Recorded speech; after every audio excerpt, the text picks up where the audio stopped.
Hey everybody, Alex here, and I want to give a quick talk about some Battlefield 2042. It's no secret that I'm a massive Battlefield fan, and of course, I wanted to share my thoughts on the beta. I had some grievances with the beta, but overall, I was ecstatic to be back into the Battlefield fold, especially getting to experience moments like that from Battlefield Bad Company 2, Battlefield 3, and 4. Shortly after that beta, we all know there was the announcement of Hazard Zone, and it gave me some possible context to the thought process going into Battlefield 2042, which kind of made some of my concerns a bit more worrisome. First off, let's start out with the good things. Battlefield 2042 is a fantastic return to form. I never felt that I was lacking in something to do in combat, despite the enormity of the map. Each sector felt very much like its own conflict and allowed for a good variance of encounters. I think Orbital was a great map to show off all the new sandbox systems at play, from Levolution to the varying weather patterns that were different upon each play, and I do much appreciate that things are not a guarantee in each playthrough of the map. The tornado was a scripted event, for example, but it wasn't guaranteed to show up each and every single time and could really turn the battle in such a unique and fun way. Even the rocket in Orbital could launch, explode, or even just remain on the map for the entirety of the session, which is unlike the iconic Siege of Shanghai skyscraper moment, in which over time this felt like a guarantee in each play session in Battlefield 4. Some of the new systems were really cool to play with. I do like being able to modify weapons in the field, but I also kind of found it unnecessary. I think it really depends upon the weapon you're working with and mods that it can have. Time will only tell, but I foresee personally that players will find an optimal build for a gun and just really stick to it. Granted, being able to switch scopes on the fly based on your area of conflict is definitely a great touch. Being able to utilize all weapons, no matter what class you are, is a fantastic idea, and I think it really works well to allow for your squad to mesh a lot better than what they could in previous entries. You could just have your squad mates basically fill roles without worrying about how skilled a player is with a particular weapon type. The change to a specialist focused game is where I have my grievances and concerns, though. One thing that I found missing from the beta, and something that kind of regresses from previous Battlefields, in particular Battlefield 5, was the ability to just grab healing or ammunition off of your allies if you're standing next to them and they're playing that respective class. Now, I get the idea that it probably tries to encourage more teamwork or just cooperation from your teammates as well, but in some instances it just helps to just run up, grab that pouch real quick, and just keep going.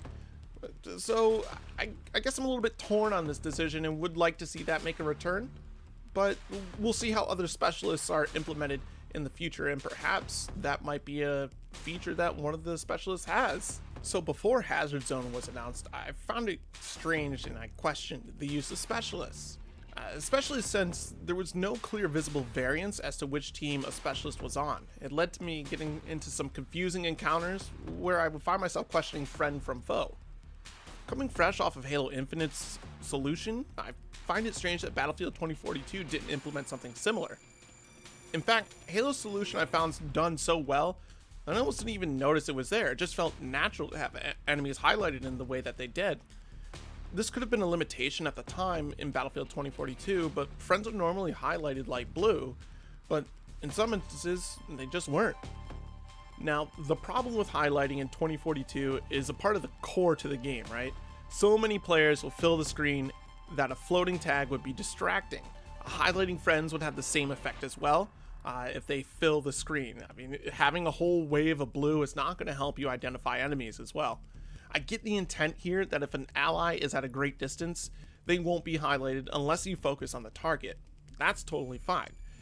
It keeps the HUD pretty clean overall, but for a game that requires quick decisions to determine whether or not you win or lose an encounter, you need a quick visual solution. This brings me back to the specialists and the problem that they present. Take a look at the classes of Battlefield 4. You can tell the difference at a glance which team they're on, either from Russia, China, or even the US. In silhouettes, they're really important in games. It helps the player immediately recognize something without having to overthink it. We do it all the time as players without even thinking about it. It's just natural. Another great example, almost a perfect example really, are the silhouettes in Team Fortress 2. You can tell heavy, medic, and recon like at a glance. And it helps too that they have a very clear distinction as to which team they're on. I mean, the red and blue team. It's very obvious. Now in Battlefield 2042, there's no clear distinction as to which team you're on. It's just the no packs and the other team. The teams all look basically the same because of the specialists in Battlefield 2042. It becomes clear that 2042 is really trying to compete with its competitor, Call of Duty, and their operators. Hazard Zone definitely made that very clear. While it's not Warzone and not a last squad or man standing style battle royale, it is a battle royale in its own right. Having a specialist in this mode would be a ton of fun. Just look how well it works for Apex. It's confusing because why would you try to compete with Respawn, a company also owned by EA? That formula definitely works for them. Why do you need to implement it in a Battlefield? Even in Call of Duty, specialists are specific to the two teams. Blue team, for example, it's not blue team, but hear me out. Blue team has a set of operators, and then red team has another set of operators, so you can clearly tell which opposing side you're going against. This was my biggest grievance during the beta, and with release being so close, I'm not sure what changes can or will be implemented to make an even better experience. There were plenty of visual options that were locked out during the beta, and hopefully there is some sort of manipulation you can create here to better suit your playstyle or visual experience. I mean, accessibility in this regard is definitely going to be really important. Now, I enjoy Battlefield so much because it provides a unique experience that I just can't get in Call of Duty, or any other shooter like it really. A large, destructible sandbox where working as a team can benefit for the overall end goal, where you're rewarded for playing your role and can find plenty of rewards for thinking outside of the box. I think you could still have your specialists, but have team-specific armor at the very least for an easy recognition. Let's not forget the implementation of Battlefield Portal and how that might work out for that experience. As you can see in the trailer, specialists have specific roles that they fill, and I do recall seeing a glimpse of being able to utilize the Battlefield 3 Engineer and Assault as skins. Not that you could during the beta, but at the time it seems like it was a visual bug, and also that seems like an alternative solution that could be hopefully easily implemented.